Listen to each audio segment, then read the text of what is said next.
अस्सलाम वालेकुम गाइस, कैसे हैं आप? अल्हम्दुलिल्लाह ठीक ही होंगे और मैं भी आपकी दुआओं से ठीक हूँ। दोस्तों ने 4 पट्टे गिफ्ट किए, उनका शौक़ करे। मैंने कहा चलो दोस्तों के साथ शेयर करते हैं ये चारों पट्टे। ये बहुत अच्छे और प्यारे पट्टे हैं, इनका शौक़ करे। ये 3 कसूरी कबूतर है और ये एक जो है ना वो अनारा है। गाइस इनका शौक़ करे।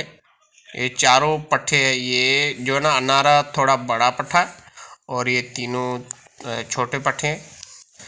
तो गाइस इनका शौक़ करे। गाइस ये देखें, चेक करें, माशाल्लाह ज़बरदस्त अच्छे परिंदे हैं और इनको बाहर से भी देखेंगे हम।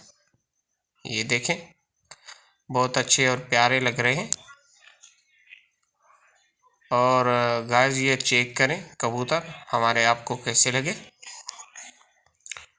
ये देखें, चेक करें गाइस, ज़बरदस्त।